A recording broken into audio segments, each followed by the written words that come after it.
सत्यजन भक्तों, सदगुरुदेव जनों को प्रणाम, साध संगत को प्रणाम, माताओं बहनों बुजुर्गों संगी साथियों को प्रणाम। कार्तिक मास चल रहा है, अगली कथा लेकर के आपके समक्ष उपस्थित हुए हैं। आज 24वां दिन है। यह मास किस तरीके से व्यतीत हो गया पता भी नहीं चला, लेकिन खूबी इस बात की कि इस महीने में बहुत कुछ सीखने को मिला, बहुत कुछ अच्छे लोगों से प्रभु रूपी दर्शन हुए और अपने सभी साध संगत को एक बार फिर से हरिहर कहते हैं और प्रारंभ करते हैं। यदि कोई गलती हो जाए तो उसके लिए क्षमा चाहते हैं। बोलो सतगुरुदेव भगवान की जय, हरिहर महाराज की जय, राधे कृष्ण बलदेव की जय, जय जय श्री राधे, जय जय श्री राधे, जय जय श्री राधे, जय जय श्री राधे, राधे राधे श्री राधे, राधे राधे श्री राधे, राधे राधे श्री राधे। बोलो सच्चिदानंद स्वरूप श्री श्री कृष्ण बलदेव की जय। परमानंदम परमेश्वराय नमामि नमः, माधवाय केशवाय गोविंदाय नमामि नमः। लिखवाओ से निज दया से सुंदर भाव बताकर, लिखवाओ से निज दया से सुंदर भाव बताकर, कार्तिक मास अगला अध्याय सुनो सुधाकर। हरिहर महाराज की जय, हरिहर महाराज की जय, शिवा के बिहारी लाल की जय। राजा पृथु ने कहा कि हे नारद जी, आपने तुलसी के इतिहास व्रत महात्म्य के बारे में कहा, अब ये बताने की कृपा करें कि कार्तिक मास में क्या और भी देवताओं का पूजन होता है, ये भी मुझे समझा कर कहिए। नारद जी ने कहा, पहले समय में पर्वत के निकट कर्तिपुर में एक धर्मात्मा धर्मदत्त नामक ब्राह्मण रहता था। वे भगवान विष्णु के सब व्रत करता था। एक दिन कार्तिक मास में वे एक पहर रात शेष रहने पर जागरण के लिए भगवान विष्णु के मंदिर में हर प्रकार की सामग्री लेकर जा रहा था कि मार्ग में उसने एक बड़ी भयंकर राक्षसी को देखा, जिसके बड़े बड़े दांत, लपकती हुई जिह्वा और लाल लाल नेत्र थे। उसका शरीर नंगा था और मांस रहित था। उस भयंकर राक्षसी को देखकर धर्मदत्त बुरी तरह कांपने लगा, डर गया। अनेक कुछ उपाय न देखकर उसने पूजा वाली थाली और जल का लोटा उसके ऊपर फेंक दिया,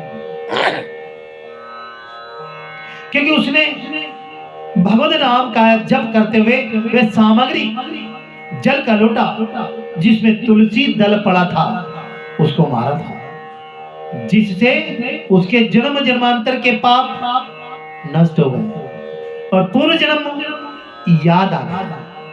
वे हाथ जोड़कर धर्मदत्त के चरणों में गिर पड़ी और बोली कि हे विप्रवा, मैं पूर्व जन्म के कर्मों के फल में इस अवस्था को प्राप्त हुई थी। नारद जी ने कहा कि हे राजन, इसे इस प्रकार प्रणाम करते देख अति विस्मित होकर धर्मदत्त ने पूछा, तेरी ये अवस्था किस कर्म के फल से हुई? तो पूर्व जन्म में कहाँ रहती थी और तेरा कैसा चरित्र था, ये सब कुछ मुझे बता। बोलो राधे राधे, बोलो राधे राधे, हरे कृष्णा। सभी बोले हरे कृष्णा राधे राधे। उस राक्षसी ने जिसका नाम कलहा था, कार्तिक में कथा बड़ी इंपॉर्टेंस मानी जाती है, इंतजार करते हैं इस कथा का। आज वो समय आया है, वो कथा आप लोगों के समक्ष आई है। हे ब्राह्मण, सौराष्ट्र में भिक्षुक नामक एक ब्राह्मण रहता था। मैं उसकी पत्नी थी। मेरा स्वभाव बड़ा ही निष्ठुर था। मैंने अपने पति का कभी भला नहीं चाहा, ना उसे कभी अच्छा भोजन और ना मिठाई ही खाने को दी। मैं प्रतिदिन उससे लड़ती झगड़ती रहती थी। इस प्रकार कि झगड़ालू देख तथा नित्य प्रति की कलह से, झगड़े से तंग आकर मेरे पति ने दूसरा विवाह करने का निश्चय किया। ये सुनकर मेरा पति दूसरा विवाह कर रहा है, मैंने उसके विवाह से पहले ही विष खाकर आत्महत्या कर लिया।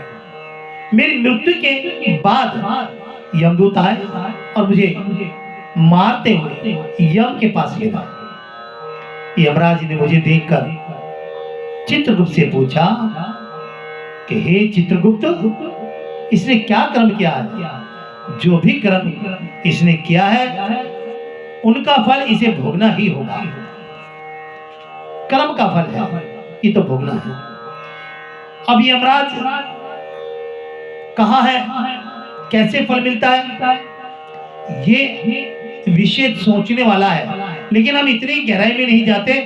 इतना बता देते हैं कि जो भी कर्म है वो इस संसार में ही भोगने पड़ते हैं,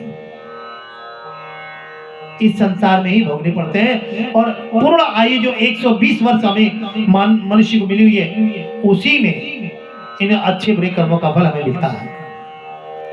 कलहा ने कहा कि हे ब्राह्मण, चित्रगुप्त ने यमराज से कहा, इसने अपने जीवन में कोई भी अच्छा काम नहीं किया।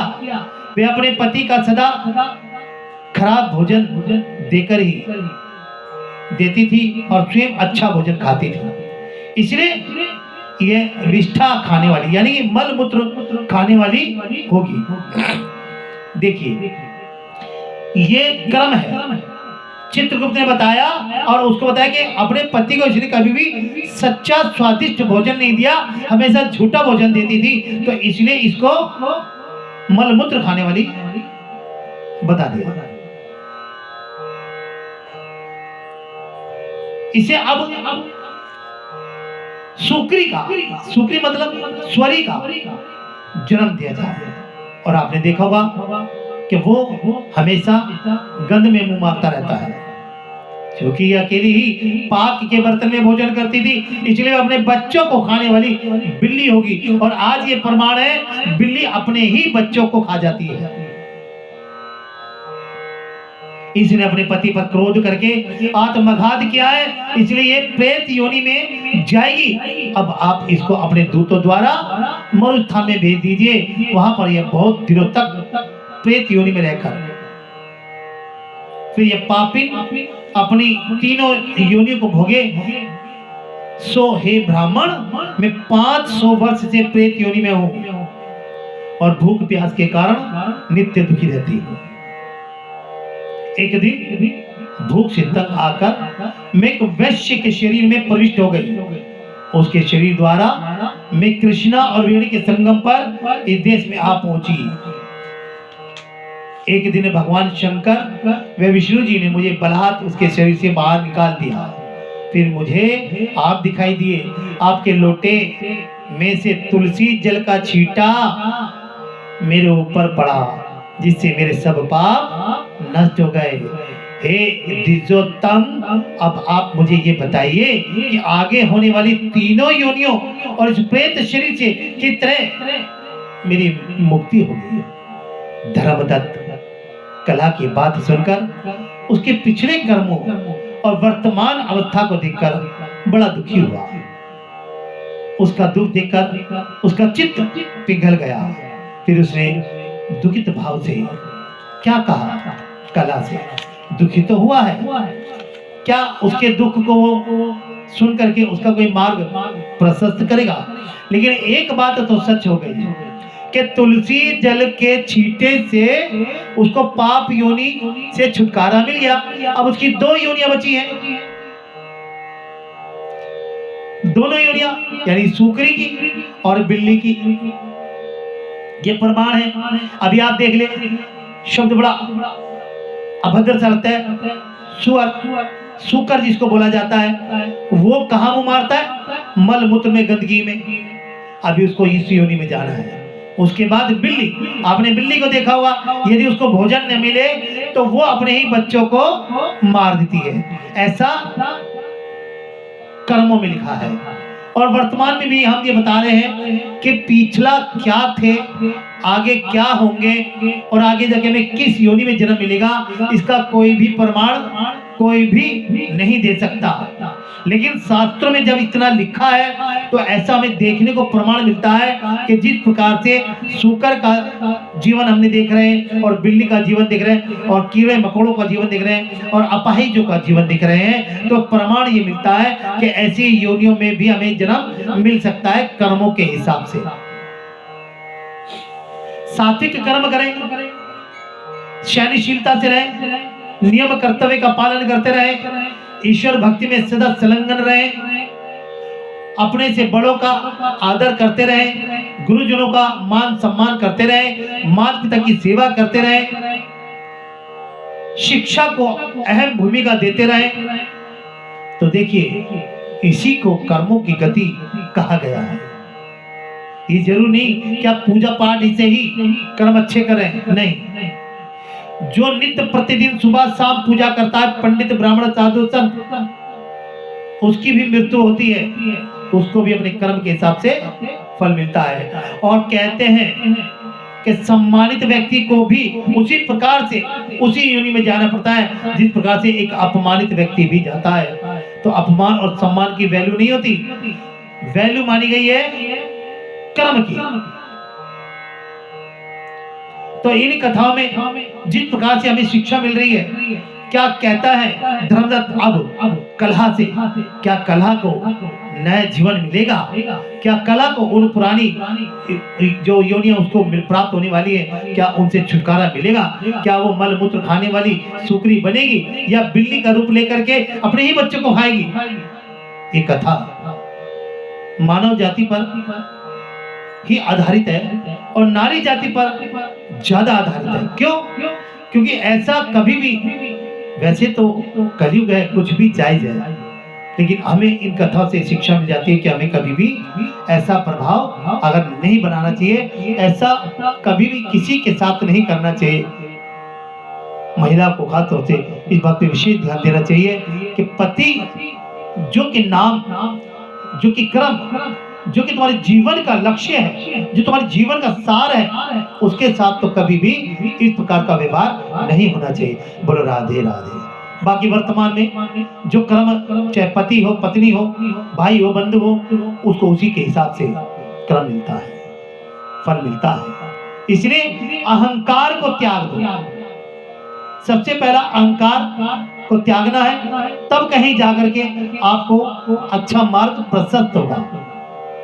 ईर्ष्या कभी नहीं करो, क्योंकि ईर्ष्या से भी बुद्धि भ्रष्ट होती है। क्योंकि जब तुम ईर्ष्या करते हो तो वहां भगवान का नाम नहीं होता, वो तो ईर्षित व्यक्ति को याद करते हो। जिस व्यक्ति से आप ईर्ष्या कर रहे हो, आप उसको याद करते हो, यानी कि वो भगवान से बड़ा है। बड़ी खूब बात है। और हुआ किसी की हम निंदा कर रहे हैं ईश्वर के समक्ष, तो ईश्वर के सामने बैठ करके हम उस व्यक्ति की निंदा कर रहे हैं जिसे ईश्वर ने ही बनाया है। हमें किसी की निंदा या उसकी अच्छाई को ना करके हमें सबसे पहले ये सोचे कि हम क्या हैं, हम क्या कर रहे हैं। हमें भी लोग इसी ढंग से पूछते होंगे, तो इसलिए अपने कर्मों को ऐसा बनाए कि लोग तुम्हारे कर्मों को करें, तुम्हारे कर्मों के आधार को याद करें। बोलो राधे राधे, बोलो राधे राधे, बोलो राधे राधे। हरे कृष्णा हरे कृष्णा। अगली कथाओं को लेकर के फिर आपके समक्ष उपस्थित होंगे। इस कथा को ही विराम दिलाते हैं अपनी वाणी को। कोई गलती हुई हो तो उसके लिए हम क्षमा चाहते हैं। बोलो राधे राधे, बोलो राधे राधे, बोलो राधे राधे। हरे कृष्णा बोलो वृंदावन बिहारी लाल की जय।